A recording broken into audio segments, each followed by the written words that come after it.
Coming this September, starring great weather, spectacular landscapes, and possibly you. Summer in the NT. Why wait till December? Summer starts early in the Northern Territory. Seek an early summer holiday in the NT. Different in every sense. Couple of teams with their eye on the Loggins Bruton Cup get us underway in the second leg of our double header here on KO Freebies as NBL Blitz continues through night 7. It is Adelaide and Illawarra, both undefeated in their Blitz campaigns so far. The final game of their series, Adelaide 2-0, so too the Hawks. And the 36ers particularly have been pretty impressive, trying to make a big statement in season 2022-23.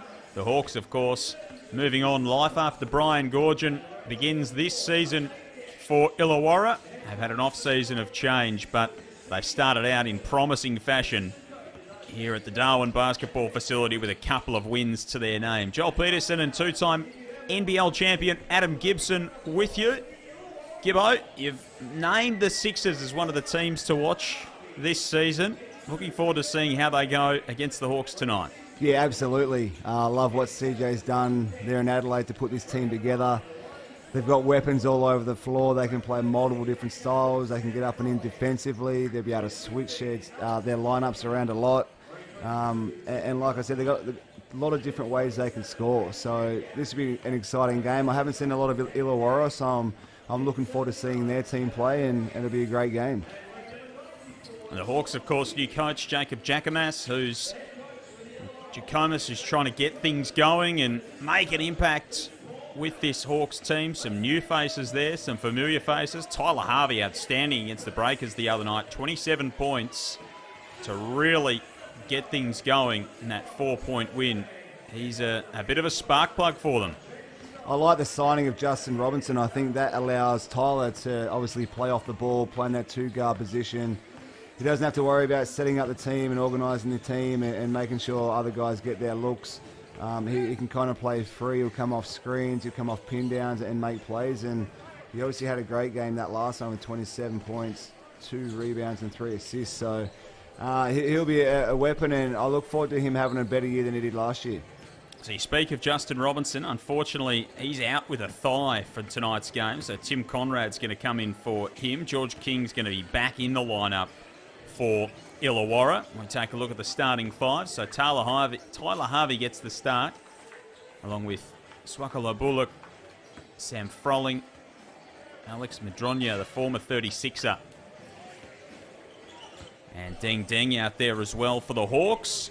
For the 36ers, Robert Franks, Mitch McCarron, Craig Randall II, Daniel Johnson, and Sunday Detch. No Cleveland tonight. He had a great game on Monday. Of course, we spoke earlier about the wanting to play your former club. Antonius Cleveland coming across from the Hawks in the off-season. They might be saving him for the regular season, keeping that little rematch up their sleeve. CJ Bruton said there's been a lot to like about what they've produced so far, the 36ers. There absolutely is. Earlier tonight, if you're just joining us, Tassie cracked the ton against the Taipans. 100-81 behind 25 from Jack McVeigh, 26 from Ben Eyre for the Taipans, and 24 of DJ Hogue. But it was the Jack Jumpers who were far too good in that one, Gibbo. They were. They got up to 20 points by half-time. Thought Cairns did a great job in that third quarter to peg it back to, 6-point margin. Got to 6 early in the last. And then they blew it back out. But any time you give a team or lose a rebound count to a team by 22, you're not going to win many games. So Tassie were far too good that whole game, and it was great to see someone crack the 100. Hadn't been done before that contest so far in this NBL Blitz campaign. CJ Bruton giving his team final instructions as they go and try and close their campaign 3-0 and hopefully hold up the cup that bears the coach's name at the end of it all.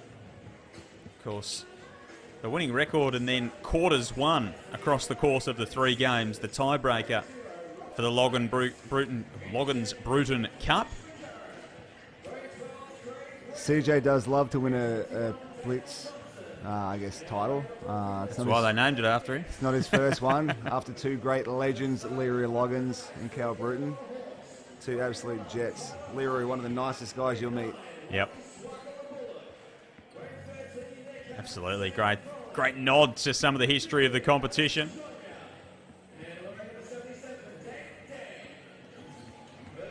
So about set for a start. The Hawks and the 36ers. 36ers with big expectations this season in South Australia. Looking to make inroads, finished 7th last year, 10-18. They were just 4-10 on the road last year, the 36ers. So they really struggled away from the Adelaide Entertainment Centre. And of course, the Illawarra Hawks, 19-9, finished 2nd under Brian Goorjian, beaten by Sydney in that semi-final series. And now new coach and plenty of new faces. And they're in the black uniform tonight. Adelaide in the white. Daniel Johnson getting himself set. Such a fixture in these Adelaide lineups over a long period of time. DJ's been a little quiet these preseason games, so no doubt in DJ form, he'll look to get some shots up early and set himself up. So the Hawks try and control it off the opening tip. Eventually, Detch comes up with it. Mitch McCarron tried to get off to a lightning start. Sam Froling, who's been in great form, pulls down the opening rebound opportunity. Froling's been one of the standouts for the Hawks in the Blitz campaign. Runner-up in the most improved player a couple of years ago. Harvey trying to continue on his good shooting form from the other night. Kicks it into the corner. And a good start. Swakala Bullock. In fact, Deng getting involved. Sloppy defense early there by Adelaide. You can't give up 2 wide-open threes to start the game and an offensive rebound. We said Johnson would get involved early. Drives inside there. Can't finish and got fouled on the play. It's going to be an interesting year for DJ. Like we said, they've got a lot of weapons. Obviously, a lot of guys can score the ball and will want to get their touches. So if he can find his time and pick his moments and be happy with a new role, obviously he's a little bit older now as well, that'll make Adelaide really hard to play against. It's a 7-time All-NBL, Daniel Johnson. He's played 42 minutes across 2 games in the NBL Blitz. How many shots do you reckon he's taken? Well, I know it's not a lot because he only shot, I think, 7 times in their last game. So I'd probably say 15 shots all up. 6. 6. 6. So field goal attempts 6 so far in NBL Blitz. He had 4 the other night and 2 in the first game. 42 minutes of action. Obviously, that's going to be a different look for Adelaide. DJ's, he's used to being the man and getting all the shots, and everything runs through DJ. So it'll be a bit of an adjustment for him and their team. But I think on any given night, any of these guys out there that are starting, and even Cleveland, they can put up big numbers. So if they can work together and gel really well, they'll be really hard to guard. 0 of 2 against the Jack Jumpers, the big fella. And he has been the focal point of that Adelaide offense for such a long time. As Madronya's in the corner, he can't connect. And he's had the ball in his hands at the most important moments, and it is going to be fascinating to see how that unfolds over the course of the season. Because you certainly, as nice little putback there from Franks, you're not, we're not sitting here saying DJ's bad teammate, he's going to pout and not accept his role or anything like that by any stretch. But someone with his ability and someone who has had the role that he's had for so long, it's a big change. Yeah, it is. And he's actually one of the best teammates you can have. He doesn't speak a lot, but he's actually pretty funny. But you're right, it's a completely different role. And no doubt CJ will run stuff to get him the ball because that's what he does. He's been so reliable, and he's an automatic bucket from whenever he shoots it. So inside, outside, post catches. CJ, I think, will do a great job of getting him the ball and getting him touches because that'll make them successful. But obviously with everyone else out there as well, there'll be times where it does dry up and he doesn't get touches, and that just shows there how he can play. So reliable, can run up and down the floor. If they can work that out, they're going to be very, very dangerous. He's so good to watch. Versatile, he can step it outside, shoot the 3 ball, and an early timeout for the Hawks. And Jacob Jackomas. Sixers getting things moving offensively early, 8-3. Both of these teams undefeated so far in the NBL Blitz. Mitch McCarron looking to push the pace, and that's the kind of finishing touch that he's been known for over such a long period of time, Big DJ. I think Mitch McCarron's in for a big season as well. He had a great off-season away with the Boomers. Those experiences, that international gameplay against some high-quality opponents will have set him up for this season. Everyone's kind of wanted him to be a little bit more aggressive and look to attack more, but plays like that, no-look passes, his defensive rebounding and running, I think, would be a real bonus, I guess, for the 36ers to start their offense and push in transition and get easy baskets like that. Third season as Sixer for Mitch McCarron, of course, a championship winner with Melbourne United.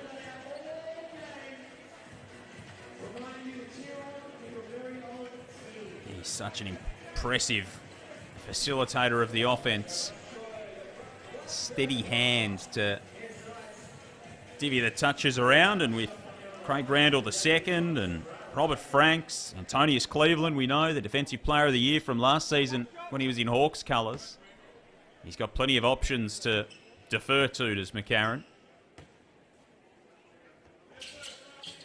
Johnson doesn't miss many at the stripe. That's no exception. So an early 6-point break here for the Sixers.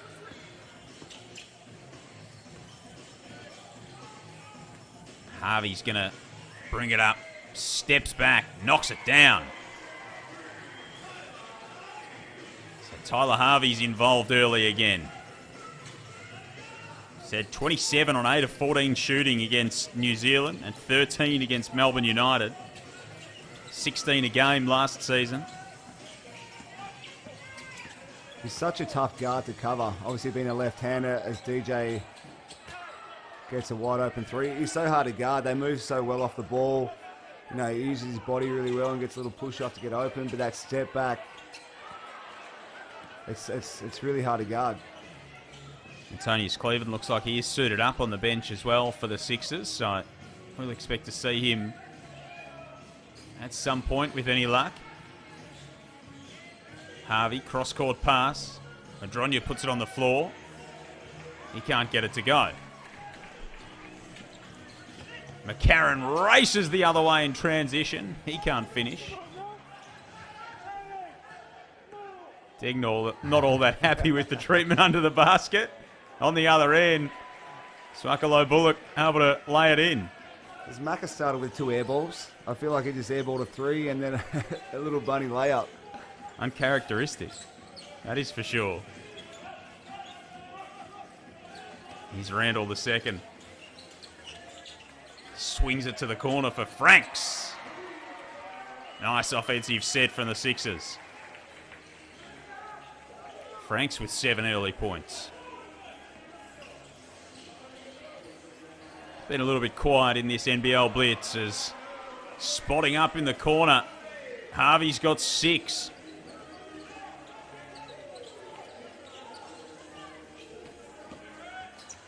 Oh, Randall passed a wide open layup. McCarron drives inside. He's fouled.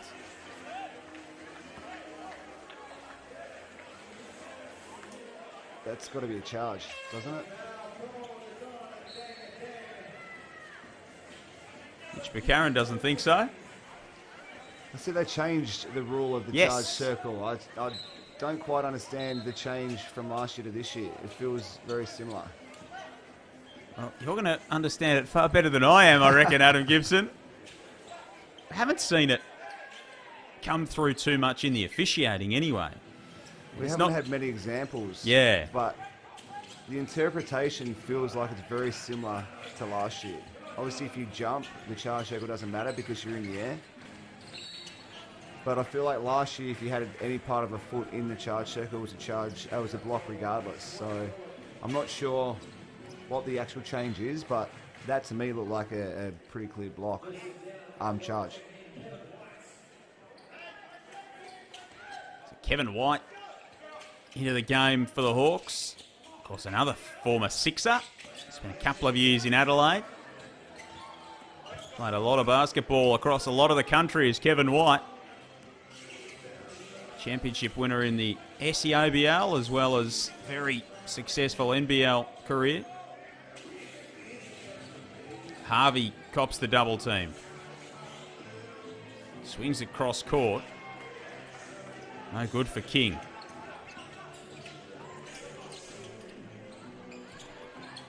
Now Randall. He likes the look of it from outside.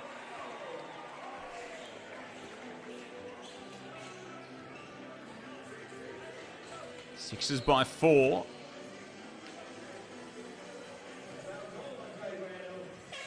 Randall's called for the personal.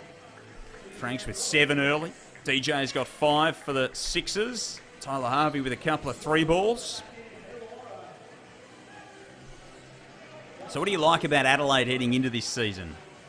Well, just all their weapons. Like we've seen in previous games, Cleveland, he had like 24, 25. Craig Randall obviously put up big numbers as well. Then you've got, DJ's going to score, Franks is going to score, Sunday's going to score. They've got so many weapons they can go to from all over the floor. And then the defensive end, I think, will be most impressive. Obviously, defensive player of the year. Sunday's a lockdown defender. Mitch McCarron can lock in and play defense. And I think with that lineup, because they're bigger guards, Sunday and Mitch are bigger guards, that they'll be able to switch and play a switching lineup. And from an offensive point of view, it's hard to play against when teams who can switch and guard multiple positions. So I think that'll be a real weapon that CJ can go to at certain points. When someone's hot and on fire, you can just go to a switching lineup and keep the ball in front. So they can just play multiple different ways, and especially when they rebound and run and get out in transition, they're going to be very dangerous. So that's one thing that's been a real feature of their game. They +7 fast break points against Tassie, and then they had 29 fast break points against the Phoenix in their opening game. And with Randall and Cleveland, they can certainly get out in transition and push the ball. And the beauty is, any of those guys, they can get it and they can push it. So it's a good, fast way to start a transition break. And they do that. They lock down the defensive end and rebound, and then they're out. And that's the most fun. And I think everyone in Adelaide will enjoy watching that. Sokolo Bullock ended up with the ball while he was on his backside then. And a nice move from Matiang to take it to the cup. Mango's a great addition. He's a character. He's full of energy. He's a great pickup for the Hawks. I'm excited to see him play and see what he can do this year. It's a pretty wild look on the offensive end for the Sixers. And we're going to have a timeout. So the Hawks have just cut off a little 7-0 scoring run here to take the lead with 3 minutes remaining in this opening frame. Big shoes to fill for Jacob Jackomas, isn't it? Stepping into the role of Brian Gorgon, who of course stepped down to move into a front office role. He was the lieutenant for a while, was Jacob Jackomas, and now he gets to run the show, but with a roster that's had a fair bit of turnover. I mean, anytime you step in for Brian Gorgon, it's going to be tough. But I think Jacob's been with Brian for so long, and to be able to learn under one of the best coaches to ever coach, he'll be ready. And you see their game so far, they've got a great roster, and the system looks like it's a good one, what he's running. So, he's been an assistant coach and been around great coaches for a long time, and no doubt Gorge still has some kind of impact and a pretty good mentor for him to call and check in on, and if he ever needs any advice. So Jacob will be fine. They've got a great roster, and he's obviously excited for the opportunity. So no Justin Robinson tonight, who had 14 and 13 in his 2 first NBL Blitz games. He's out with a hip. George King does return to the lineup. First-year man out of Colorado. He played his college ball. Adds a little bit of size. And he's a rangy type. He's George King. Marshall, McCarran, Randall, Johnson and Harris out there for the Sixers. Madronya tries his luck from downtown. He can shoot it, but he can throw it down as well. Dent out there for the Hawks, weaving his way through the lane. And the 3-ball for Kevin White. He's been doing that for a long time.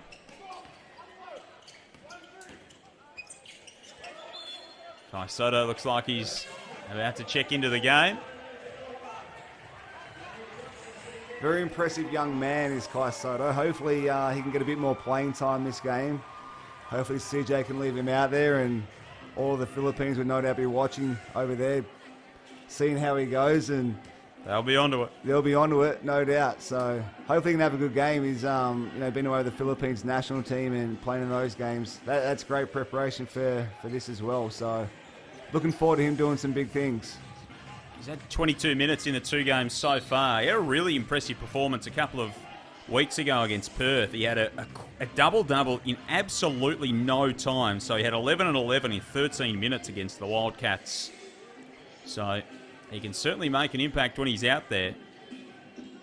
And we know he is an absolute giant of a man. He's still only 20 years of age, so much ahead of him. As Dent tries his luck from downtown. Offensive rebound for King. He couldn't quite put it back. Just a missed box out there from Hiram Harris. King's getting all over the glass, and they're those energy plays that obviously your team and your coach will love.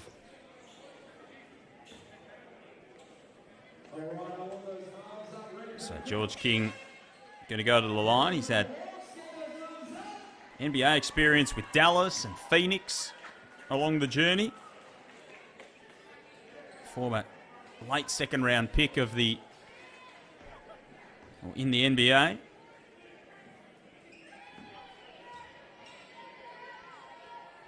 Out of San Antonio in Texas. Can't get the first to go. Great to have you with us for the second of these double-header on KO Freebies. Night 7 of the NBL Blitz. One to come tomorrow night. New Zealand and Sydney, Melbourne United and Brisbane. The two games on offer to finish the NBL Blitz. An 11-0 scoring run here for the Hawks, who are up by 7.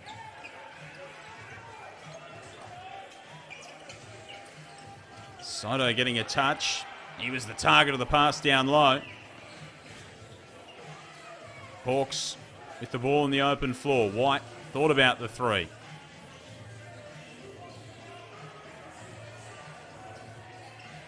Matyang makes a move down low. Foul on the play.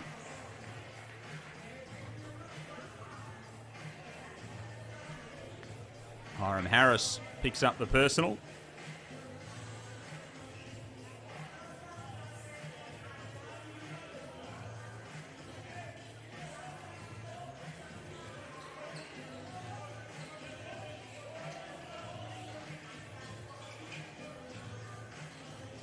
Hawks have really come to play after a little bit of a sluggish start. White had it deflected by Soto, whose length was critical there. Marshall, the North Adelaide product, out there for the Sixers. Soto's feed inside, knocked away from McCarron, who's frustrated with that. It's a pretty good offense, just a turnover at the end as Majunga makes a great move to the hoop.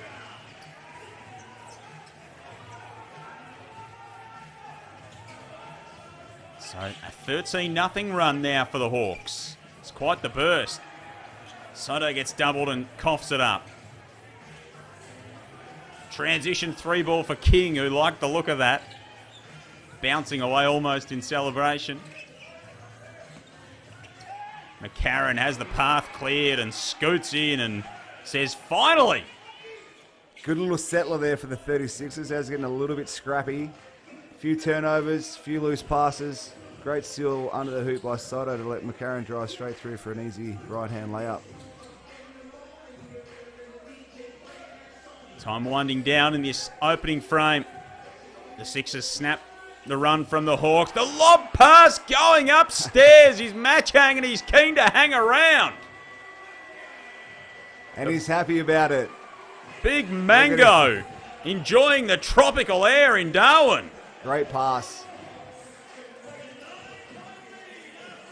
I think he's done a full lap of the stadium. Just done the victory lap after the big alley-oop throwdown. And the Hawks trailed early doors, closed on a 15-2 run, and they lead by 9. 26-17 at the end of one. CJ won't be happy with the second half of that quarter. Adelaide were just sloppy, careless with the ball, and then just allowed too much penetration to the hoop. A great lob there for Mango to throw it down. Oh, plenty of tricks and showing them there.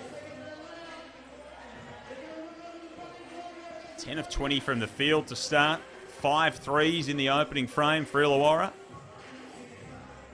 Really high octane start from them after they struggled early doors.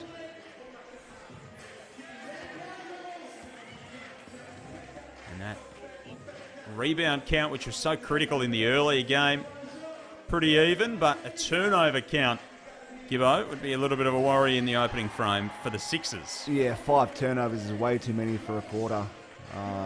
You keep going down that path, that's 20 for a game.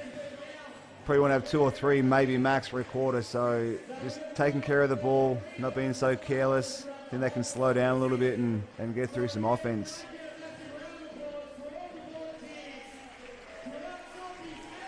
Two-time NBL champion Adam Gibson with you here on KO Freebies.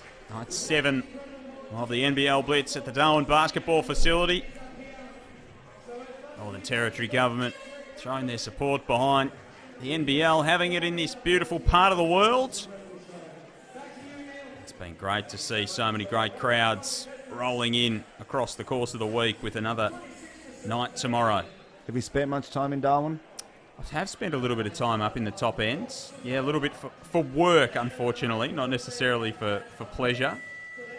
Been to Darwin and to Alice. which is it's just a magic part of the world. It is. I went to Darwin actually in June, which was a wonderful time to go there because it was about 32 degrees and the temperature didn't change and there was not a cloud in the sky the whole time I was there. Alice Springs is amazing. It's actually like, if you've never been, you 100% should go. But Yep.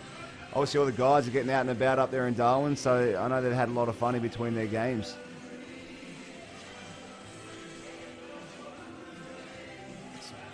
Plenty to do up there in the top end. It is a stunning part of the world. Some whirring motion from the Hawks here. And Kevin White caps it with a 3-ball. Just great offense. Obviously Mitch McCarron there got stuck. Tyler Harvey drew all the attention in, and Kevin White just knocking down another corner 3. Here's Franks from downtown. He was fouled on the play. He'll go to the line to shoot 3.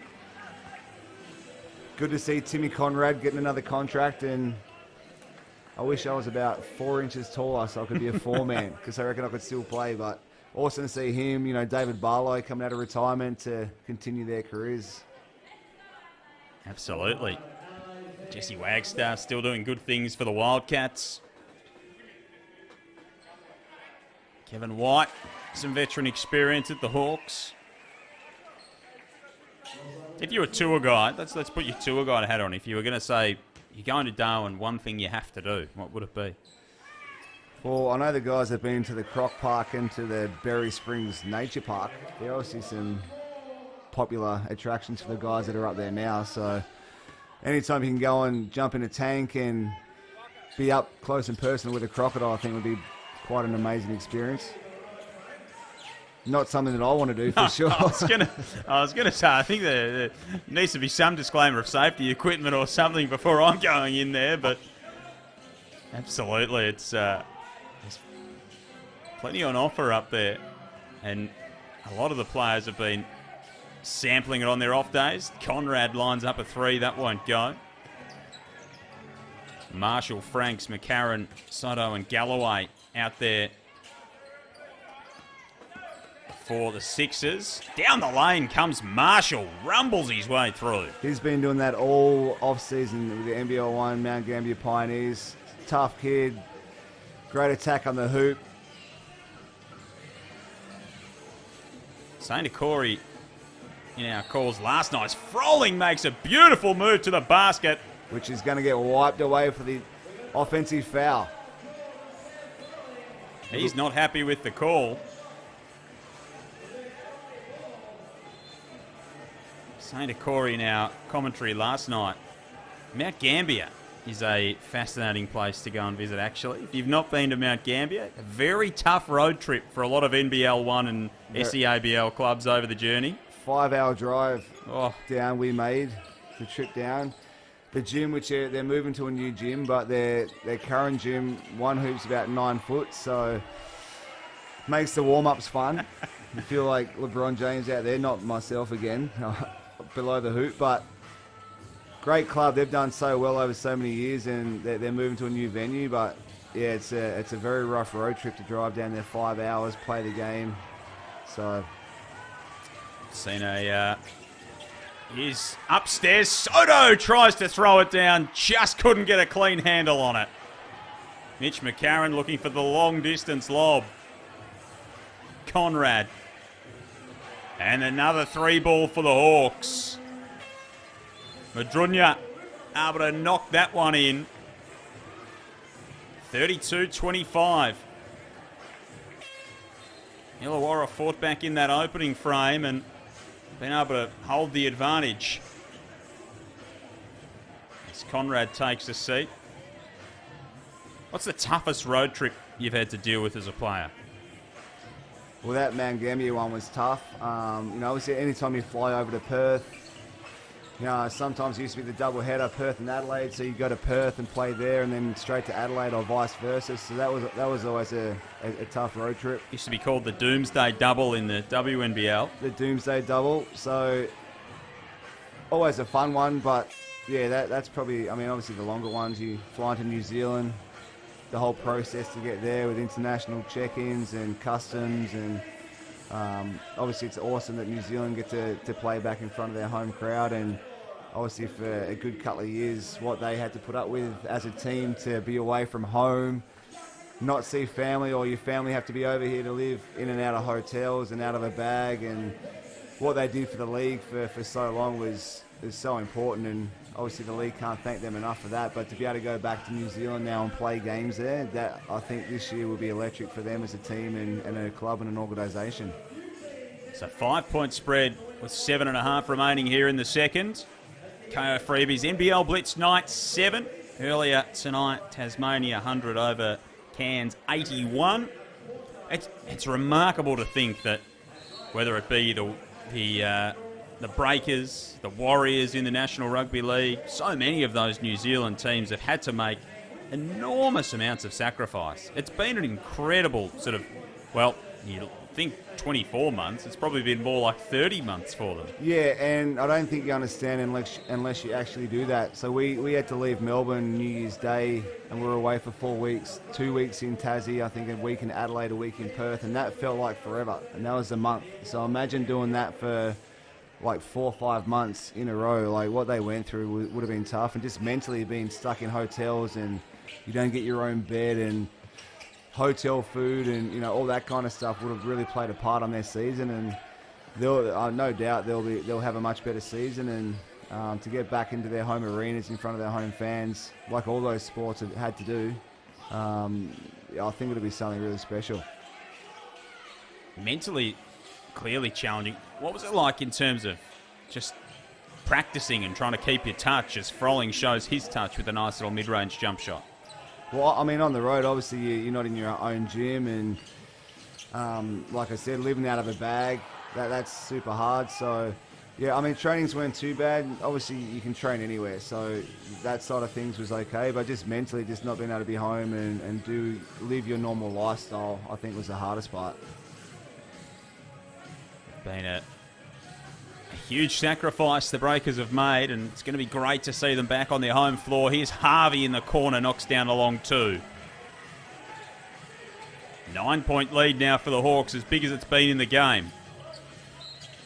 And the Sixers have just not quite got it together on the offensive end. We still haven't seen Cleveland yet in this ball game for Adelaide. For any...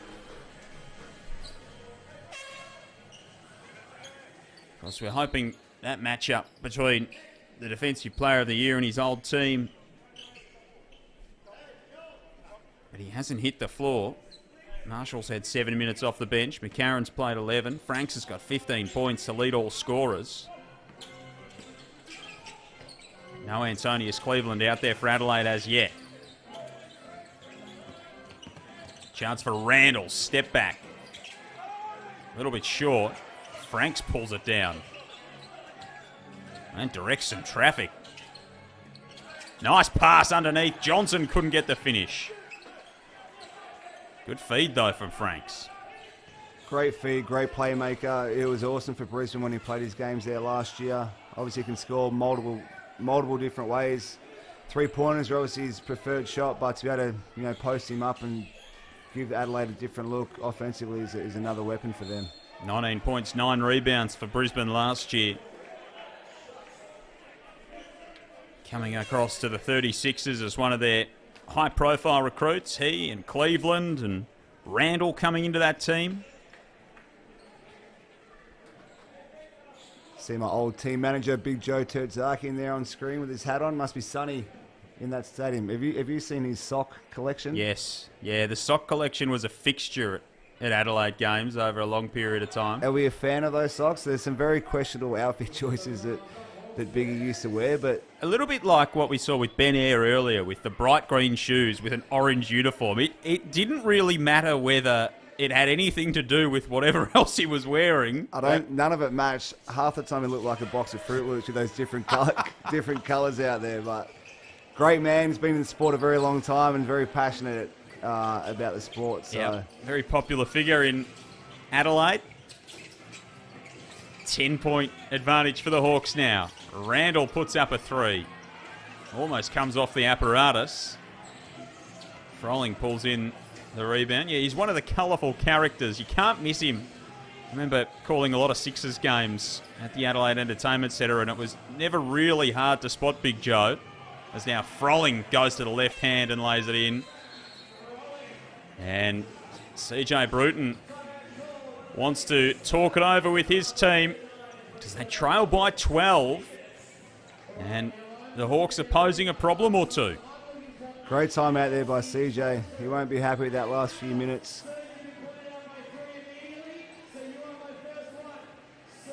Talking earlier, Kibbo, about the art of calling a timeout, knowing when to call it. What have you learnt from your coaching so far about when is the right time to intervene and try and stem the flow? Oh, you can kind of feel it as a coach. Obviously, if a team goes on a 3 or 4, scoring run, you got to call a timeout just to stop that momentum.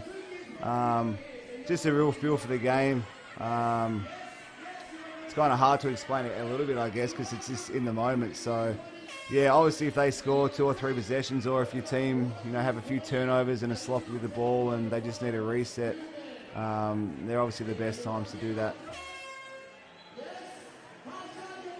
Certainly take a bit of getting used to. We saw Taj McCall coaching the Cairns Taipans earlier tonight in place of Adam Ford, who was sitting alongside him but not in the top job, so to speak. And Taj had the job according to the box score and to the roles. He didn't suit up, he suited up, but he certainly didn't hit the court in that game for Cairns, and he got the highs and lows of it. Down by 20 at half-time, dragged it back to 6, and then back out to 19 at full-time. That would have been a real roller coaster for him, down by 20 at the half, and then they made a good run. They come back, and he energised them, got them up and about, and that defensive effort got him back to a 6-point lead, but obviously Tassie were just too good and got him a nice little 20-point loss, his coaching debut. Maybe not one he'll remember for many of the right reasons. Hawks shooting 54%, 7 threes so far in this game. Matchang, nice turnaround. 14-point lead now to Illawarra. Since the opening minutes, it's been pretty powerful stuff from them.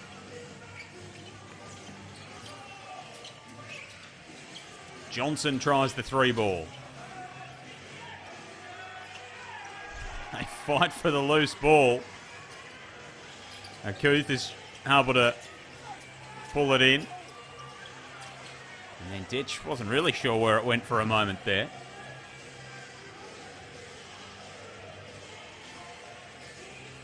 King, he likes to look at the 3. And a foul on the play. Looks like a real solid defender, this King. Up and into the ball there with Franks. Got some nice length to him. Might be a bit of a force at that end of the floor.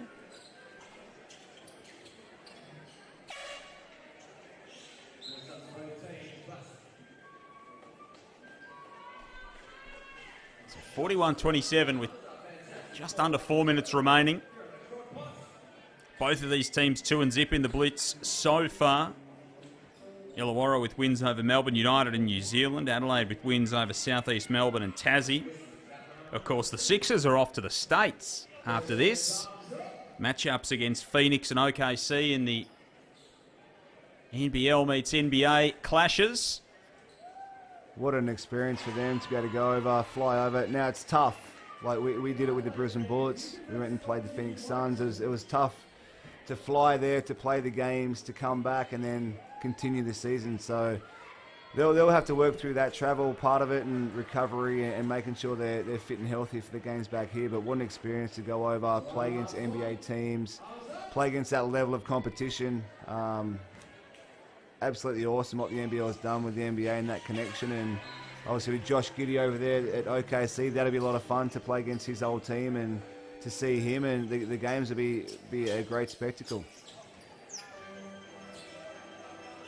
Has been a feature of the last couple of seasons. Go and take on Kevin Booker and the Phoenix Suns. Haven't they risen to prominence in the last few years? They've got a great team.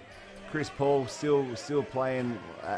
Imagine playing with someone like that, point guard like that. That can set up plays, make plays, get you great looks, great leader. Devin Booker, obviously one of the best players in the NBA. So that'll be a really fun experience for these 36ers. Speaking of great players, there is one in action tonight. There's plenty out here.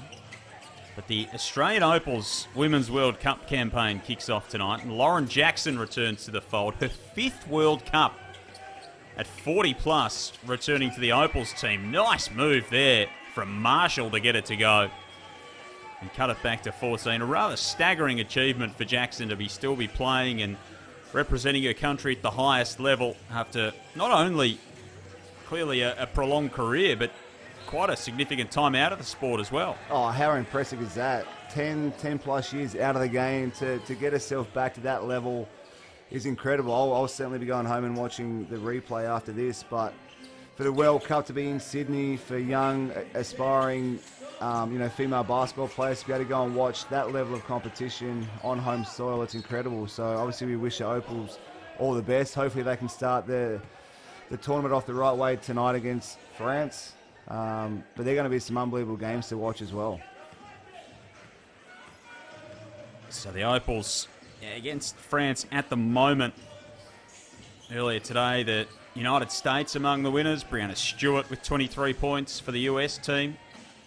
Was one of the guns of the WNBA. Their championship decided in the last week or so. Becky Hammond, a remarkable story, is Mango from downtown. Mango's heating up. Absolute character. He spent some time with the Phoenix in some open runs in the off-season. No one talks more than Mango. I reckon he might win the trash talking player of the year, but awesome talent. So good to see him in the NBL, and hopefully he can have a great year with the Hawks. Spent some time at the that prestigious IMG Academy in Florida, and then committed to play for Rick Pitino at Louisville. So he's been a part of some high-profile programs. Harris makes his move to the basket. He's fouled. The Women's World Cup through till the 1st of October. Of course, that's the start date of NBL 23. The US 15-point winners over Belgium earlier today. Canada over Serbia by 7. 16 threes for Japan in a big win. And China scored 107 against Korea to get the job done. The Aussies are down 10-14 against France early doors. Great to track the progress of the Opals. Big weekend of sport, of course. National Rugby League preliminary finals. AFL Grand Final on Saturday. Are you a swan or a cat on Saturday? Luckily for me, I'm an innocent bystander to it all. Being a Bendigo boy, I would like to see the Cats get it done for Joel Selwood.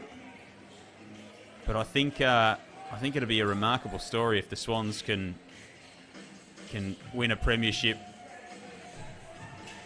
from where they were a couple of years ago to turn things around. Foul on a three-point attempt by King. John Longmire's done a terrific job with the Sydney Swans. King and McCarron making sure one another are okay, I'm sure. Just asking him if he fouled him or not. He wasn't too happy with the call, so... What about you? Where are your allegiances going to lie on Saturday?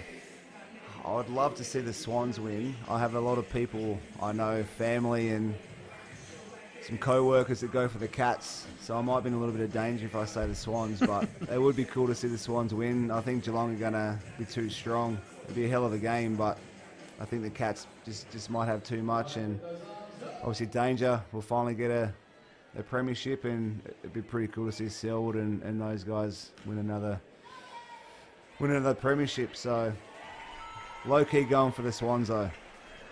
Has been quite a successful era, and of course you consider Chris Scott, first season, 2011, wins a flag.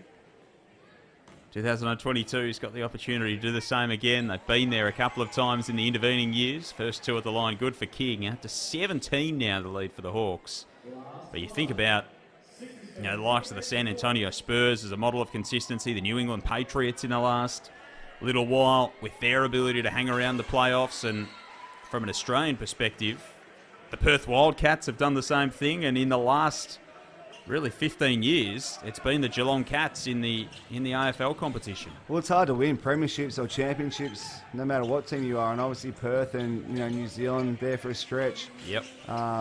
They keep their core group together, and that's why they've been successful. But it's hard to win. I won 2 in my first 4 years, and then didn't win one since. 12 years later. So it's hard to get there, and they're hard to win. And a lot of things have to fall into place. You have to be a little bit lucky as well. Injuries play a part, but obviously it takes a lot to win championships, and it all starts with the personnel as Mango sends that to the crock park. He spiked that to...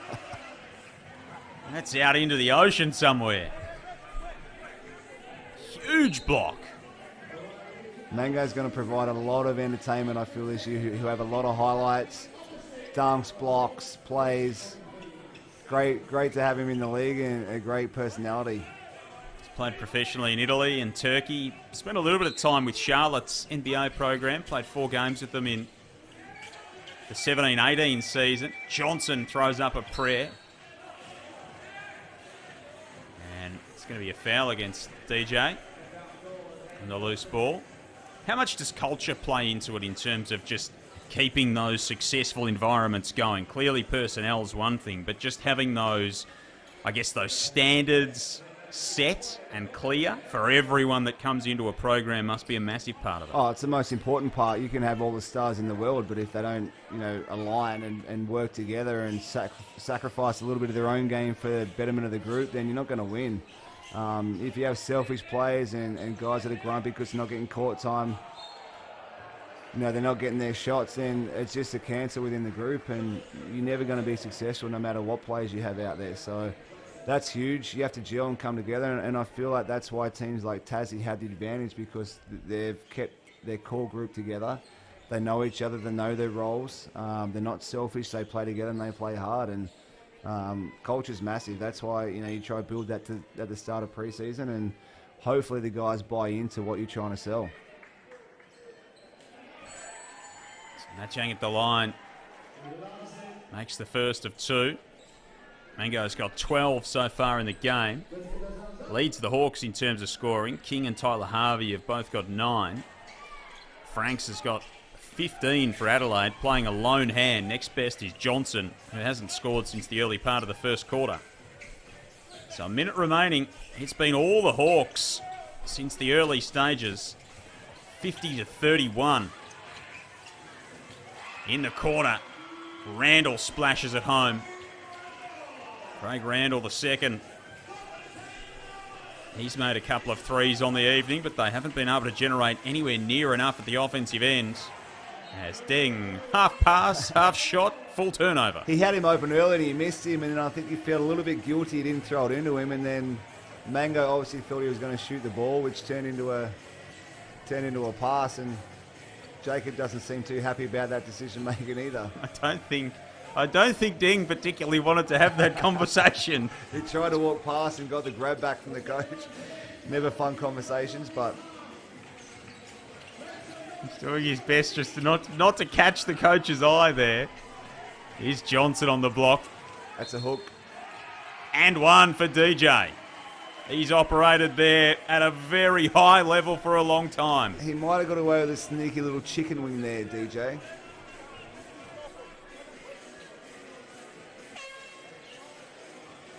He's going to step to the line and try and make it 8 on the ball game.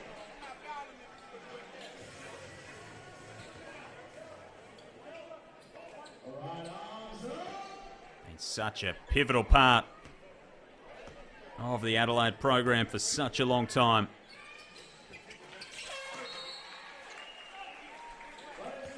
And he's going to take an early minute.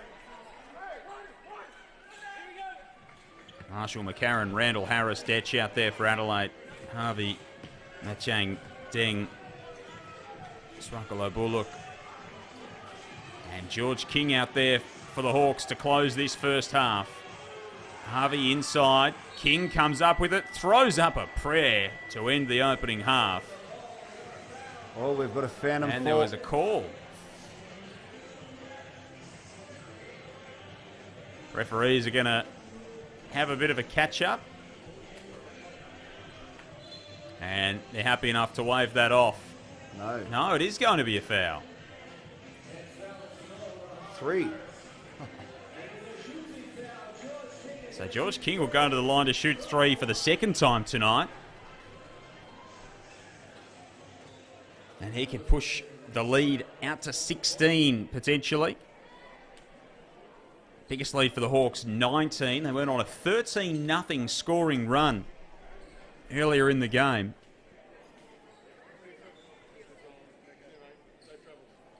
Five points, the advantage on second chance points for the Hawks.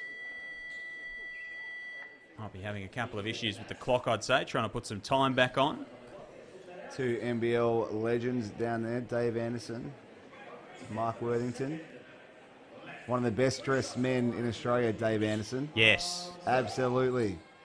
We went on a Boomers tour up to Darwin at Alice Springs, and we were in track pants and up on the desert, and Dave's wearing Louis, Gucci, all kind of scarves and fancy shoes. They were... Melbourne United were in Bendigo for I can't remember, it might have been a pre-season game. I don't think it was a regular season game recently in the last couple of years. And one of my mates sent me a photo of the big fella and just said, have a look at what he's rolling with. GQ, they call him GQ for a reason. He's had a lot of names across our Boomers years, but never seen... never casual. Never casual. Well, he was certainly wasn't casual on the basketball court. Hawks led by as many as 19 in this first half. And they go to the half up 15, 52-37. So they might be on track to crack the ton as well. We saw it from Tassie earlier tonight. And the Hawks are making light work of the 36ers in this first half, Gibbo. It's been a pretty impressive Illawarra performance. Yeah, it has. They've been unreal and obviously disappointing for the 36ers. Hopefully they can come out the second half like in that first game and make a bit of a game of it. But yeah, Illawarra have been really impressive, and Adelaide just need to regroup and come out firing in the second half. Mango is 5 of 5 for 12 points to lead the Hawks charge. George King's got 11 in the opening half. Ding Ding with 5 rebounds to go with his 3 points. For the Sixers, it's Robert Franks, who's got 15 points on 5 of 8 shooting, and not a hell of a lot else. Daniel Johnson's got 8, Randall's got 6, and then only 3 other Sixers have scored so far in the game. So 34% shooting for the Sixers in the opening half. It's been tough going for them, and they struggled with the turnovers early stages, but they've been able to get that under control. Not had a turnover in that second half, in the second quarter, but they never really ate into the margin at all. We go to halftime in the second leg of our doubleheader here on KO Freebies, and it's a 15-point lead to the Hawks, 52-37. Which one of these two teams will come out undefeated? We'll find out very shortly. Stick with us here on KO Freebies.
You're the last one. I'm very sorry. You are out.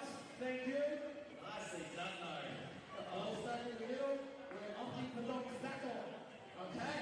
Alright, this time we're going to reverse the circle. Reverse the circle. DJ, hit me with it. 3 left. Get behind the guys.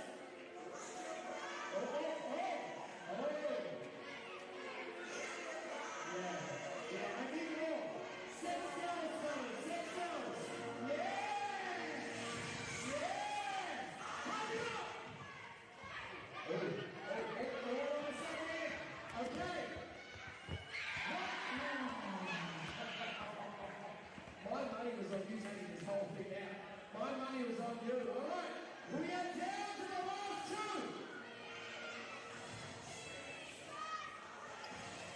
Who is going for Diddy over here? Make some noise. And I've got Darwin over here. Make some noise if you think he's going to win. All right, now, I need the circle. I love you already circled. This is great. I need the circle to hit all the major logos on the court, all right? First one make a layup, wins the whole thing. Is everyone ready? Pump up the music, let's go! Oh, great song. Great song. Yes, yeah, we got my job. We got my job. Sing it! Sing it! Game's ready. Music ready.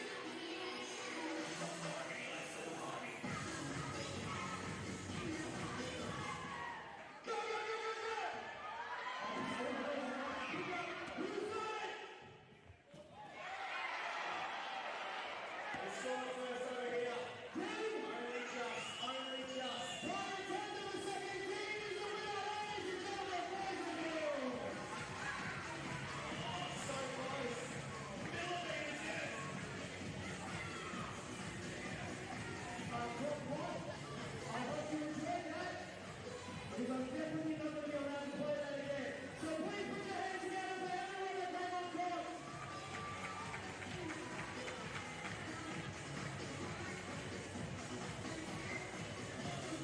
Looks like we're wrapped up at a perfect time.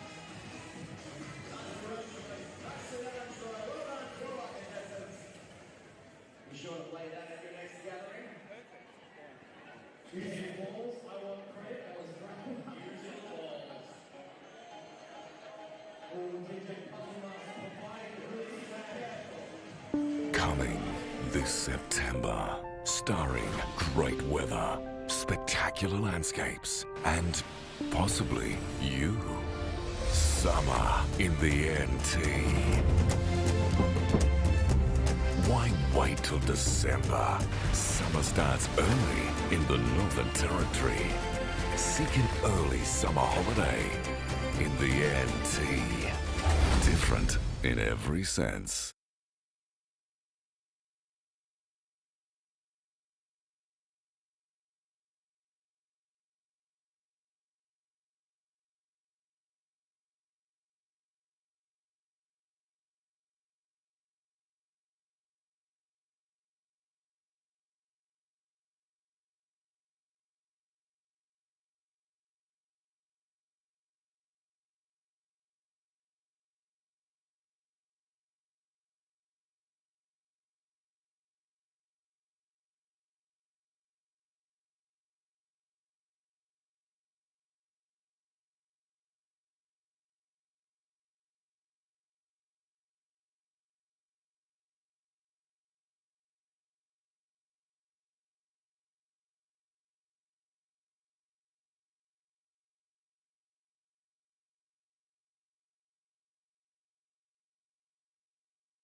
Half time at the Darwin basketball facility.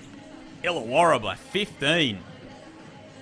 Sixers led in the early stages, and it's been all the Hawks since then. Adelaide led by as many as 6 early, and the Hawks have really taken control of this game.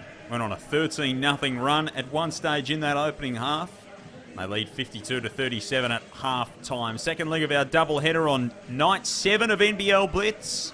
Joel Peterson and two-time NBL champion Adam Gibson with you. The Hawks really impressive so far. Earlier tonight, Tassie cracked a ton, 100 defeating the Cairns Taipans 81. 2 games to come tomorrow. New Zealand and Sydney.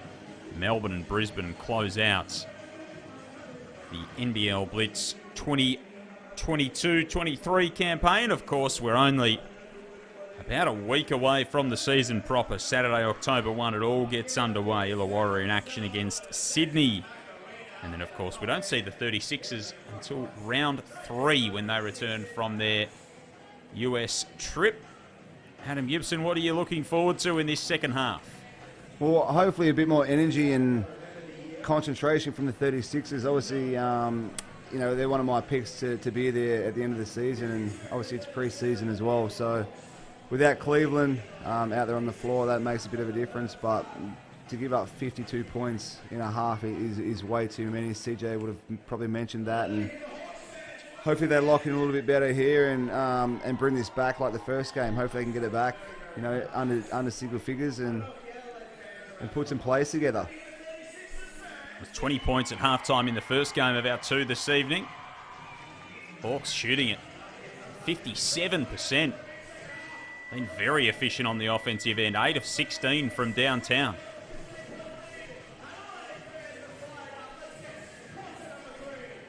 Matang's got 12.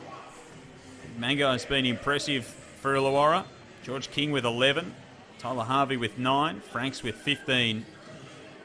DJ's got 8 for the Sixers, but there hasn't been a lot for them on the offensive end. There's been nothing. They're not really sure where they're going. It's kind of all over the place, and I guess that's when you have so many weapons, the ball doesn't just go to one person, kind of like a Bryce Cotton, as that's a great start there by Randall. It's what the 36ers needed, shooting 24% from the three-point line in that first half. That's a great start. So Randall up to 9. As Gibbo told you, no Cleveland out there so far in the game. Frolling long 2. Sunday Detch keen to push the pace. Little two-man game between he and DJ. Randall again. Not that time. Great offense by the 36ers. Good push out of transition. Great ball movement into a wide open or a decent shot for Randall again from the three-point line. Something we didn't see a lot from them in that opening half was that kind of ball movement. Yeah, kind of stark and a lot of dribbling. Randall swoops his way to the hoop. He's come out energised in this second half. Oh, and on the defensive end too, almost coming up with the steal.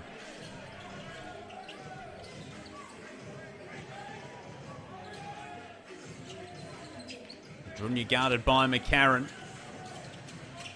Can't get the friendly roll. Detch, McCarron, beautiful offload, and Frank spikes it with the left hand. And has a little bit to say to Ding in the aftermath. A couple of former teammates there with the Brisbane Bullets. Great push by Macca. Loves a little flare, a little behind the back pass, and a great finish by Franks above the hoop. So the Sixers straight out of the gates with a 7-0 run. And Jacob Jackomas wants to have some words with his Illawarra Hawks. Very similar to what we saw in our first game tonight, where out of half-time the Taipans came out energised. Yeah, they did. Great start by the 36ers. Randall's decided to step it up and play a little more energy and looking to be a lot more aggressive. So the 36ers need to go back to that again. He's obviously heated up and he needs to be a real focus. And Robert Franks just showing ding ding. This one's the hand I dunked it with. They would have had a lot of fun last year playing in Brisbane, being former teammates. It's always good to play against former teammates, former teams. You always have more fun and it's more enjoyable, and it's always easy to play when you play against other teams. You know what they're going to run, you know what systems they play, you know tendencies of certain players, so he'll enjoy that little matchup with Ding Ding. A little bit of smack talk when you play your old team? Always, especially when you score. That's the most enjoyable part. So the Hawks trying to find their first points of this second half. White all alone in the corner. He's going to end up with it now. Low numbers on the shot clock off the side of the backboard. Randall behind the back. Beautiful feed to McCarron, who lays it home. Impressive play. You see 36ers are up and about. They're more energised. A couple of scores. Now there's more talk. There's more energy. Pick-up points are high. Even DJ's up there. And a turnover. Off the foot of Harvey. Called for the backcourt. And the Darwin locals are loving it. Why not? 36ers have really come to play so far in this second half. 9-0 run to close the gap to 6. Was 19 at one stage in that opening half. Illawarra, 13-0 run to really take control. CJ Bruton to be pretty pleased with what he's seen as Randall lines up a long-range triple. Detch pulls it down. And they're just coming from everywhere at the moment. Franks likes the look of the three ball. Sunday Detch just impacting the game in other ways other than scoring. Gets in there, gets an offensive rebound, and they're the best shots to shoot off an offensive rebound. Up to 20 for Franks. And finally, the Hawks are on the board. And Matt Yang with 2 more, and he's still perfect from the field. 5 points the spread, 49-54. Detch now involved with the ball in his hands, taken away by Dent. 3-on-1 fast break for the Hawks. And a nice finish. King takes it into the cup.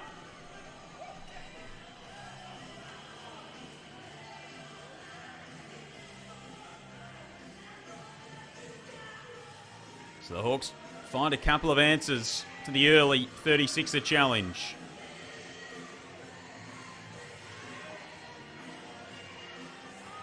Johnson can't get it to go.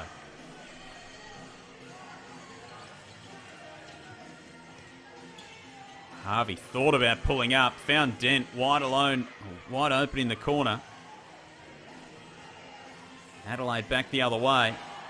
McCarron spins inside. Through a set of hands. Franks can't get it to go. McCarron pulls it down and puts it back. And he likes that. Wanted the M1 there for the foul under the hoop. Didn't get it from the umpires. We've got a game. Absolutely we do. 5-point spread. Sixers have wasted no time racing back into this one. Harvey from deep. Short. Oh, Randall spinning. Can't connect. Hawks out in transition. And that's all too easy.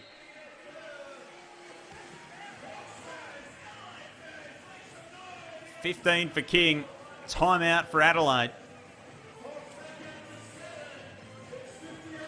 Hasn't been a lot of transition opportunities for either side in this game so far. No, there hasn't, but it's opened up. Obviously some quicker shots. 36 started that quarter with some great defense and then rebounds, and then just all of them just out and running, transition basketball, moving the ball. And when you play like that, that's a fun way to play. Everyone gets to touch the ball. Everyone feels involved. You get some attack on the inside, and then the outside opens up.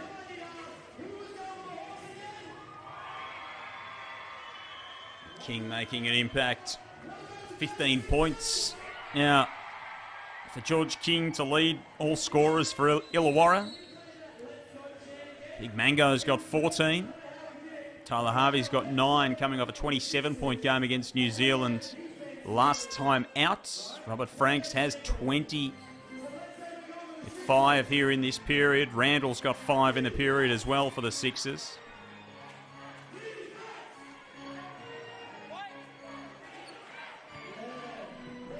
Have looked after the ball a lot better since that opening frame. Just the 1 turnover since quarter time.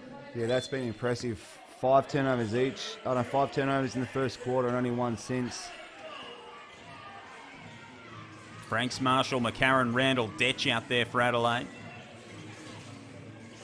King, White, Dent, Matchang and Harvey for the Hawks. Detch had a bit of a fumble. Clean enough. Marshall goes to the hardwood. 4 on the shot clock. Franks works his way inside. That's no good.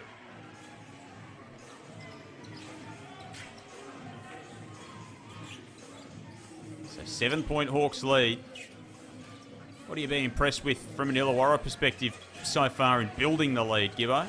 Well, they were moving the ball. They were getting great looks. Tyler Harvey featured a lot. And obviously Mango, he had a nice little stretch there. Their defense was really good. It's kind of turned to the 36ers now, and they're kind of doing the same thing that Illawarra did in the first half. Here's Marshall, offensive foul. Raised the elbow to create some space. Been some great defense by the Hawks the last 2 or 3 possessions, just to stay in front of the ball. Everyone's moving on a string. They're working together. You know, if one guy gets beat, there's someone there to step up and help out. So the last 3 or 4 possessions, Jake will be really happy with that defense.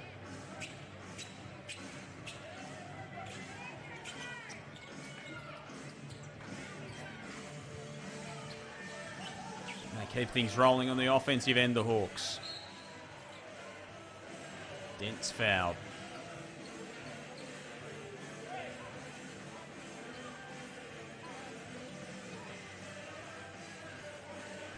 Too much foul trouble so far in this one. We saw plenty in our earlier fixture tonight. Of course, these two sides right in the hunt for the Bruton Loggins Cup, both undefeated in NBL Blitz so far.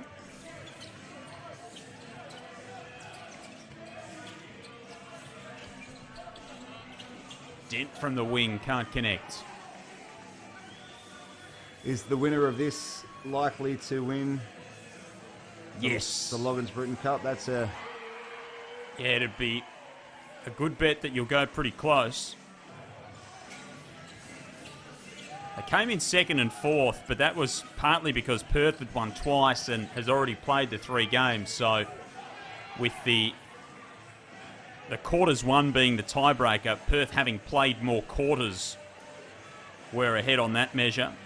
Brisbane would be the only side that can take it away, as Harris is able to hit, and the margin's back to 3. So Adelaide 2 and zip had won 12 quarters coming into tonight. Illawarra had won 10.5, so they were a little bit further back. But obviously convincing winners in each of the first 2. So they'll be up to 12.5. On current form, would go ahead of the Sixers on that metric alone. Frank's underneath. He's fouled. So Brisbane had 11. So the most the Sixers can end up with would be 3 wins and 14 quarters 1. So that'll be part of the factor that decides that the Hawks can still get to 14.5 with 3 wins, but they'll need to get a bit of a wriggle on here and outscore Adelaide by 14 over the last 3 minutes. And then Brisbane to play tomorrow night against Melbourne United. Randall with another 3 ball. And he likes it.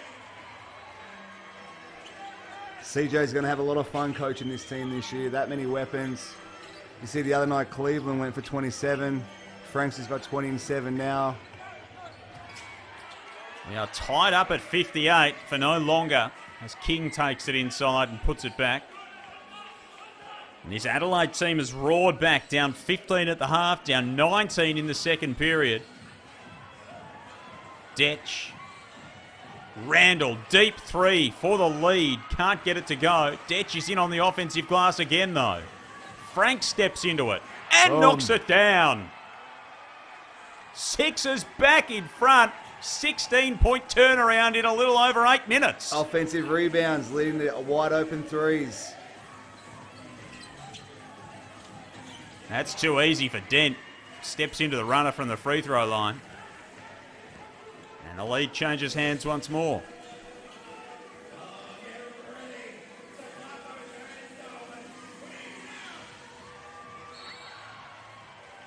Randall went to work and the option that he had in Harris evaporated, so he was caught in two minds. A foul on the play.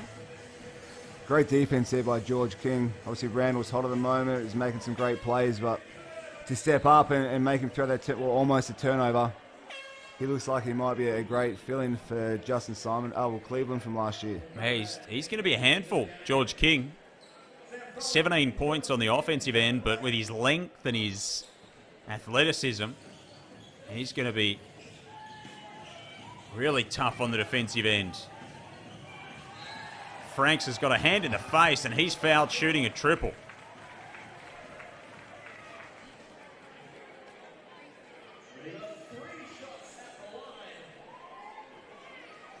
So Franks has already got 23 and 7 boards. Randall with 16 and 4 boards for Adelaide. Already 2 lead changes in this quarter.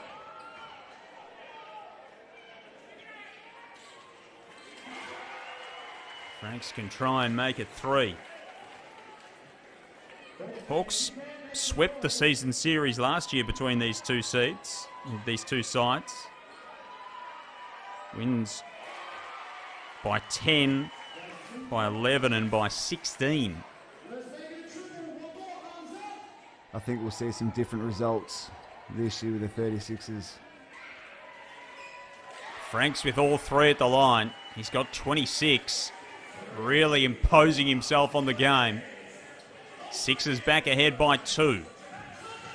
Third lead change in this third period. Conrad with a 3. Can't get it to go. And now the Sixers get an opportunity to try and build some breathing room. And Randall rumbles his way down the lane. He's called for an offensive foul.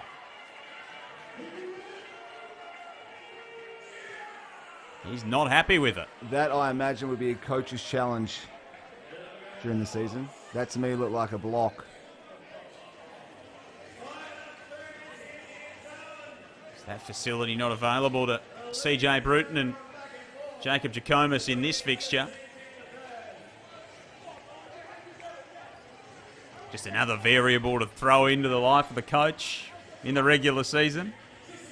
There's a lot it's a tricky business you're getting into. It is. I'm not sold on moving down that profession. I might just come and hang out here with you a little bit more often.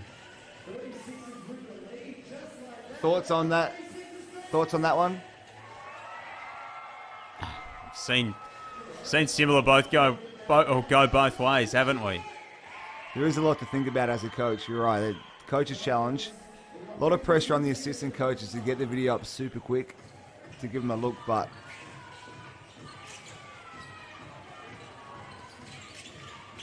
I don't have the instant replay. It's been an interesting addition to the world of sport and how it's been used in different sports. Dent's 3 won't go. Harris is in there to pull down the rebound. Randall's had an electric third period. Almost lost it out of court. Time winding down in this third period. Sixers have stormed back. 17-point turnaround so far. Randall wants to add some more. Can't do so. Handful of seconds remaining. Can the Hawks take the lead into three-quarter time? They can! Conrad from downtown.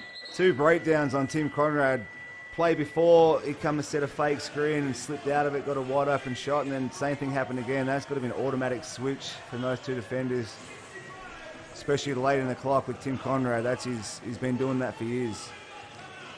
So, A 14-point turnaround in the end for the Sixers. 4 lead changes in the back end of that third period.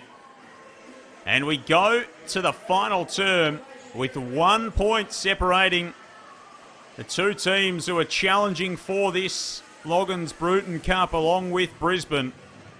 Illawarra 65, Brisbane 64. Still shooting it at a nice clip, the Hawks, 47%. Little edge on the boards for Adelaide, particularly though, +6 on the offensive glass, Gibbo. Yeah, I mean, the numbers look pretty even. Even the 36ers, they're shooting the ball now at 54%. Just the three-pointers are a little bit off. But besides that, the rebound count's fairly similar. They're looking after the ball. They're not turning it over. There's not a big margin, although the 36ers do have 11 offensive rebounds, which that's obviously giving them those second chance points and the reason why they're able to get those wide open three-pointers. So it's good we got a nice game here to finish the night. Absolutely. Franks has got 26. He's been terrific. Randall's got 16. So the two big guns, 42 points of their 64. They are getting it done for the Sixers. It's just impressive what the 36ers, you know, their roster they have put together. You just mentioned those two guys. You throw in Cleveland, you throw in DJ, you throw in Macca. Even Anthony Drumick, who hasn't been a part of their kind of preseason games yet, they're going to have so many weapons. So, again, I know I've said it a few times, but they'll be a lot of fun to watch. They're going to be a problem. Scout-wise, who do you guard? Who do you go to? Do you go to Franks? Do you go to Cleveland? Do you go to Randall? Do you focus DJ? You know, I think teams will have some real, I guess, headaches when it comes to scout and how they want to defend. And then when they can get it out in the open court, they're going to be a headache. It'll be a real problem. So I've got a ripper coming your way. Stay with us here on KO Freebies. Going to be an enthralling final quarter. The Hawks 65, the Sixers 64. And Swackalo Bullet goes to work and lays it home. So both 2-0. Both still can win the Loggins-Bruton Cup.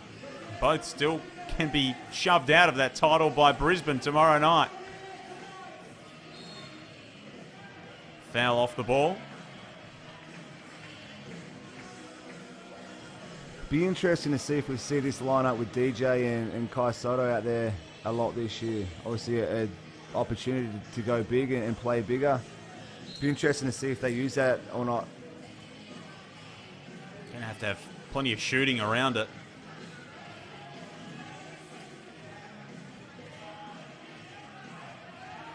Inside, Soto and one.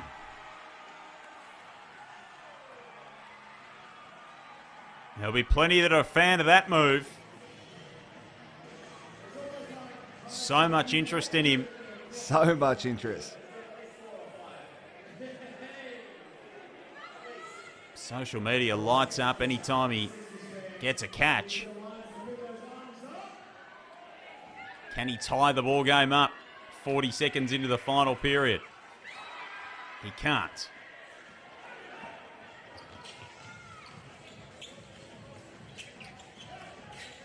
(67-66).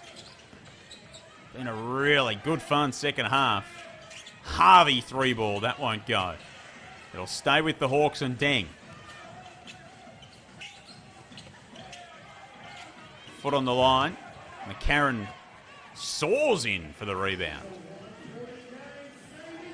Soto slips the screen, gets inside and hammers it home. YouTube would be going crazy right now. All our followers from the Philippines will be loving what he's doing the last couple of minutes. Another lead change. Fifth of this second half. Soto almost has the block on the other end. Knocks it loose. Sunday Detch. Soto's got a seal inside. Wants another touch. Johnson tried to get it to him. Detch a long way from home. Now McCarron on the curl. Oh, wonderful find. Soto just couldn't convert. That was Kyle Adnam-esque from McCarron. Oh, and Deng tries to jam it home at the other end. This is high-octane stuff. Marshall has a go. Johnson pulls it down. And here's DJ in the corner. Great shot by DJ. Up and down basketball. Great penetration, great rebounding, and then DJ is doing what DJ does. So he's had 10 field goal attempts tonight, which is more what we've expected from him. 11 points for Johnson. No Franks or Randall out there at the moment for Adelaide, who have been their main contributors offensively tonight. Oh, terrific move. Dang. Getting to the hoop and the harm. And he can make it a 1-point game.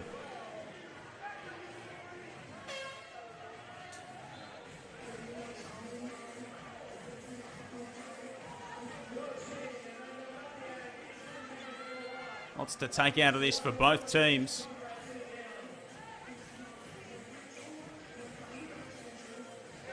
Just who comes out on top. Interesting watch. I don't waste a lot of time before they do meet each other in the season as well, these two. Deng can't convert at the line. Illawarra season starts with Sydney on October the 1st. The Sixers, of course, are off to the States to play the Suns and the Thunder. Well, Johnson stepped into it, almost a foul, and ended up having the ball taken away from him.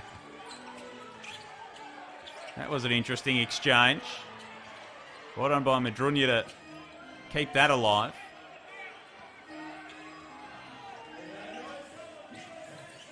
Harvey sees the double.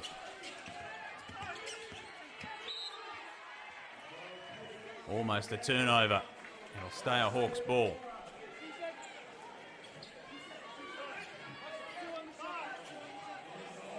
So they're going to have to move quickly to get a look at this, the Hawks. Matty Yang tried to beat the shot clock buzzer. Came up empty. It's a little bit of extended minutes for this big lineup of Adelaide. Head fake from Soto, gets inside, loses the handle. He's definitely a crowd favourite. You can hear him going off when he touches, when he gets open. I like what he brings to the table. And why not? Tantalising prospect, the 20-year-old. Marshall on the wing. McCarron. That won't go. Little fatigue, I think, has set in. It was a really high-octane start to the quarter. Up and down, and basically the same lineups out there throughout. Franks and Randall have been on the bench for Adelaide. McCarron almost took that off the rim. Just showing you can get up there with a little bit of bounce. He's out there having fun. He's been out there having fun all night, chatting his way through a game. I imagine he'd be fun to play with. Absolutely. Knows when to pick his moments, when to attack, when to pull it back. You've seen his passing before, like Kyle Adnam.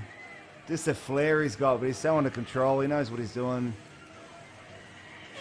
Strong move from King to get to the hoop. He's going to try and put Illawarra back in front. They're led by 15 at the half, as many as 19 in the opening half. And we're going to have a timeout as Jacob Jackomas discusses things with his team. What's the focus from here if you're in that 36ers huddle trying to get a win? I mean, obviously looking after the ball like they have been doing, you know, this kind of since quarter time. I'd imagine he'd have a focus or a target to go out offensively. Frank's just subbed back in. He's been the hot hand, so I'd imagine they'd try to get him the ball again. But just locking him on that defensive end, getting stops, rebounding, and then pushing it in transition. They've been a little over the place, but I'd imagine, yeah, something for Franks coming out of this timeout would be a great move. And for the Hawks? Well, I think Tyler Harvey hasn't done a lot kind of this second half.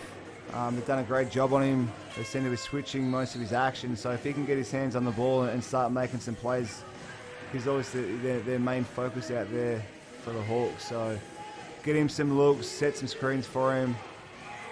We just had that one play where he got into the paint with his little floater, but I think he needs to be the one to step up and take over here for the Hawks.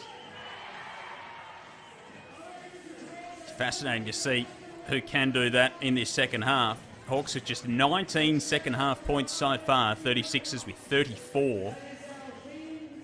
And 52 at half time. Did Illawarra. George King, having made the shot, will go to the line and try and add the bonus.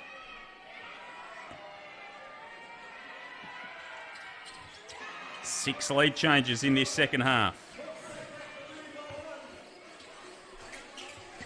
Sixers are raised a 15-point halftime deficit, and they've traded blows since. Soto mid-range jump shot is good. Make it 7 lead changes. Great set there by the 36ers. Looking to go to Franks down low on the high-low, but Soto was open. His man backed off and he made the shot. Offensive foul.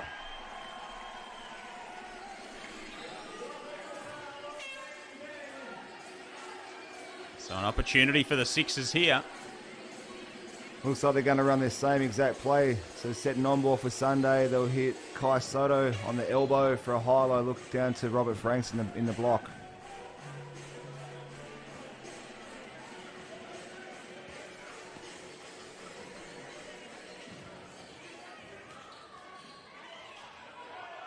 That's how it unfolds. Doesn't quite get the result. Great offense, great look. He'll make that 9 out of 10 times. Adam Gibson and his crystal ball with you on KO Freebies.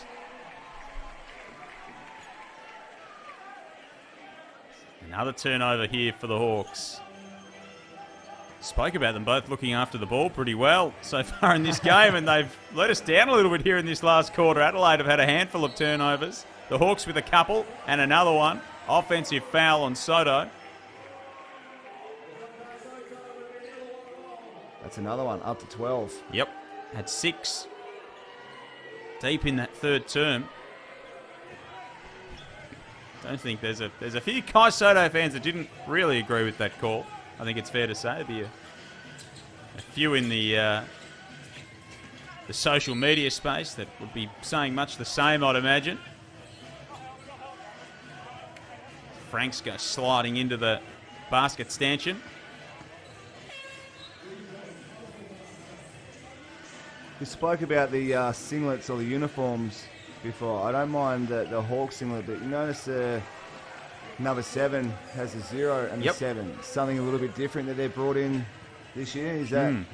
I don't think that's league-wide, so is that just a Hawks option? I think it's just a Hawks option. It does raise the question, though. If you were number 0, would you be 0-0 or just 0? Are there any zeros on the team? Well, there's not. It's a purely hypothetical. I would assume it would be 0-0. Because you can have a 0 and a 0-0 in basketball, can't you? You can. So it's then 0-0 get 0-0. It's an interesting change. Great take there by Macca. It certainly looks a little bit different, that's for sure. Different's okay, though. We like different as far as the uniforms go. Stepping it outside. King trying to connect. He's at 20 in the ball game. Franks has got 26 to lead all scorers. Randall's back out there with Franks. Touch for Johnson. Flings it up. He's fouled. 36 is just going back to the well. Real focus to get the ball inside into the post. Obviously with Franks, now with DJ.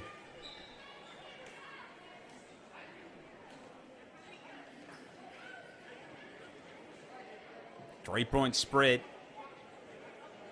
Been a really good fun contest, this one. Illawarra coming off a 4-point game against New Zealand the other night that went all the way as well. Johnson, an improved performance. Probably more what we would expect to see in terms of DJ for a role this season. Yeah, definitely. This is what he's done year after year. 12 points, 10 rebounds. He's already got his double-double, but he's a real offensive focus, and again, I think CJ will find ways to make it a focus to get him the ball and get him looks, because when they do that, it's going to open up the floor so much for Macca, for Sunday, for Craig Randall to penetrate and get to the hole.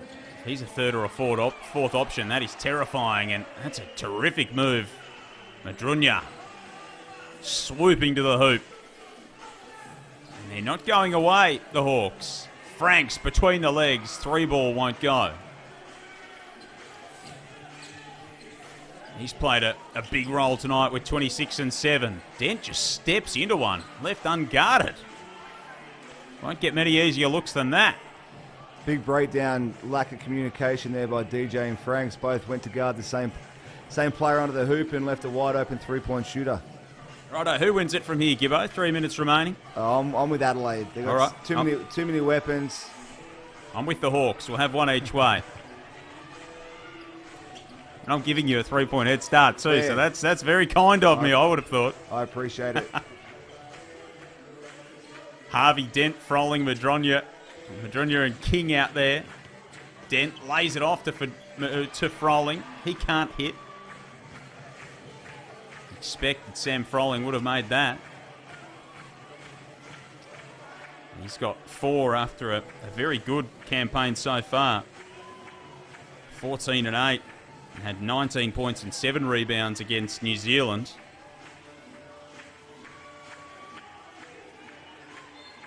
Johnson gets inside. He's fouled. He can make it a 5-point game.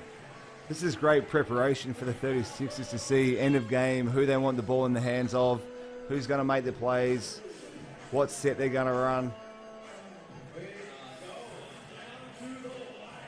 And so often, as it always has been, it's get it to DJ. Get it to DJ, let him make some plays. He had a lot of big shots over his career. He always has. Mr. Reliable. I spent the 1 year calling 36ers games on radio in Adelaide, and I reckon I called 5 or 6 where it was either Johnson hitting a shot in the last minute, a go-ahead bucket, or one to keep them in it, or he was just ever present. He's just so reliable. He's done it, like you said, his whole career is...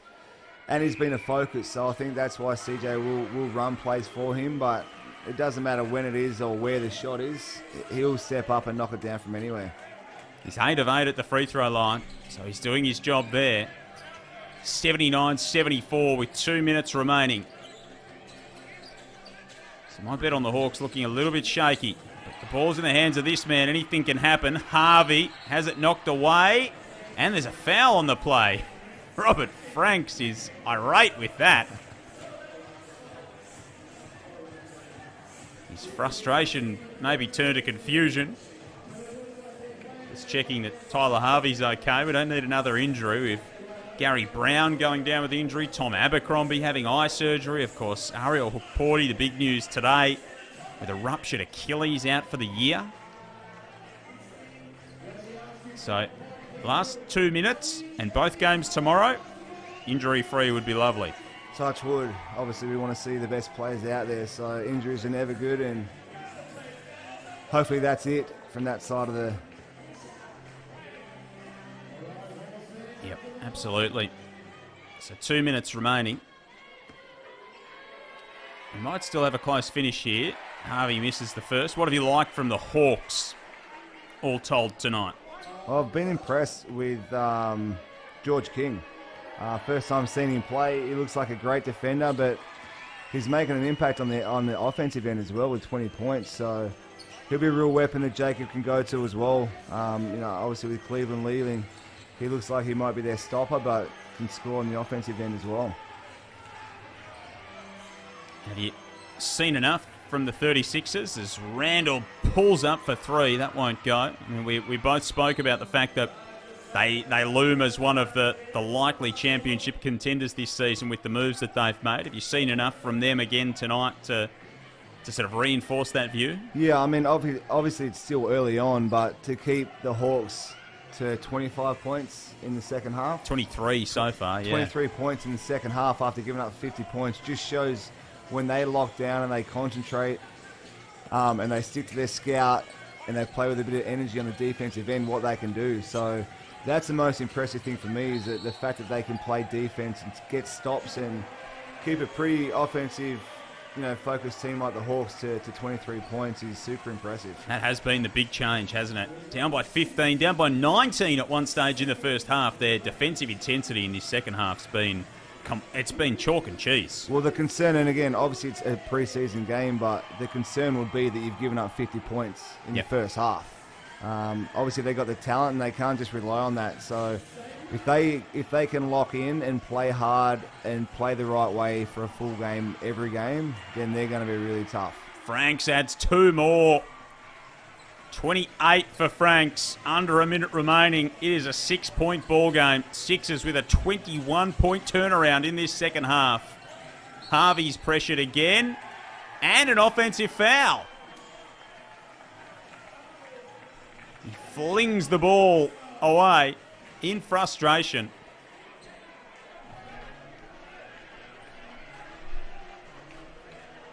And so it's going to be a Sixers ball, 41 remaining, up 6. They should be able to see it out from here.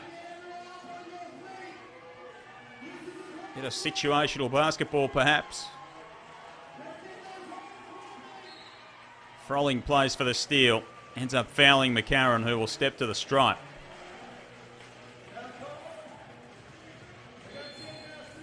So you're going to get the better of me in our friendly wager, Gibbo. Well played. It was a very smart decision. Up Yes. 3 with 2 minutes to go. Played the percentages, that's for sure. But I think the Sixers, they're obviously smart. They've got the right people out there on the floor that can make plays, and they can all shoot free throws. So, again, a lot of weapons, a lot of smart plays. Maka, Sunday, and the defensive end is where they're going to win games. I think you see Sunday locking down. Craig Randall's out there picking up full court. Harvey trying to keep it alive. Franks pulls down the rebound. He's quickly fouled. So a couple of games tomorrow night. New Zealand and Sydney, the early game. 5:30 Eastern, 5 o'clock Central, 3:30 Western time. Melbourne United and Brisbane, which will decide the title in the NBL Blitz, because Brisbane have won both of their games and Adelaide will be undefeated after tonight as well. And that game is from 8 o'clock Eastern. Ran you through some of the permutations that probably didn't make sense earlier of the Logan Bruton Cup. So Adelaide will go to 3 wins, and they will have won 14 quarters from those 3 wins. Brisbane are 2-0, and they've won 11. So they'd need to win 3 tomorrow night to tie the Sixers as far as that goes. I've just got some inside information around the numbers. It's a pre-season thing only. During the actual season, the 0 will not be there for the 0-7. It'll just be a 7. And I believe my good friend Joe Tertzakin has made that error. So Righto. it's just a pre-season thing. It's not a legal move to have the 0-7. So that will not be a in-season singlet. So we're getting a special edition here in the pre-season. Nice move from Dent to lay it home. He's able to find the finish. McCarron shows a couple of dribble moves. And the Sixers are going to run out the clock. They're going to run out winners. And they're going to run out undefeated in the NBL Blitz. They loom as one of the big contenders in season 2022-23. And they've shown their stuff again with a 7-point win over the Hawks. And Adelaide will enter the season with a trip to the US in fine form. And certainly with plenty of people backing them in to do some good things across the course of the year. Adam Gibson, you couldn't ask for a lot better in terms of a preparation than an undefeated NBL Blitz, and that's what CJ Bruton's side's delivered. Oh, he'll be happy with that. Obviously, the first half wasn't great tonight, but the way they played, the way that they defended in that second half was obviously an unbelievable game for them. But to get different players to step up on each given game, to get Randall looks, to get Frank's looks, to have 30 and 10 out of him, Randall 16, Mitch McCarron finished with almost a triple-double. Like they just find ways to impact games, and when you can lock down on the defensive end as well, he'll be happy with where they're at. George King had 20 for the Hawks, 20 and 8 in the end. Kevin White in there with 4 assists. And Matty Yang with a really promising first half. Couple of highlight plays for Kai Soto in that second half. But it's the Adelaide 36ers who finish undefeated in the NBL Blitz. 2 games tomorrow night to finish things off. You can catch them right here, of course, on KO Freebies. New Zealand and Sydney from 5:30 Australian Eastern Time. And then Melbourne United and Brisbane. Brisbane still in contention for the Loggins Bruton Cup. That one from 8 o'clock Eastern tomorrow. Good fun, Gibbo. Thanks for your company. Enjoy the rest of your long weekend and look forward to catching up with you throughout the season. Absolutely appreciate it. It's been a lot of fun, and I look forward to more of it. We're only, 9 days away from the season starting. That's an exciting prospect. It's exciting. Going to be some great games.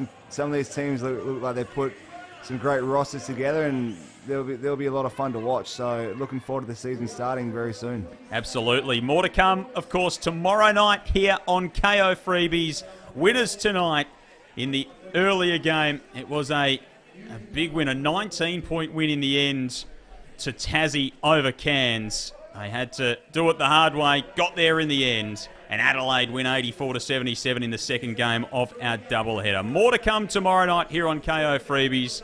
Enjoy the rest of your night. Look forward to your company tomorrow.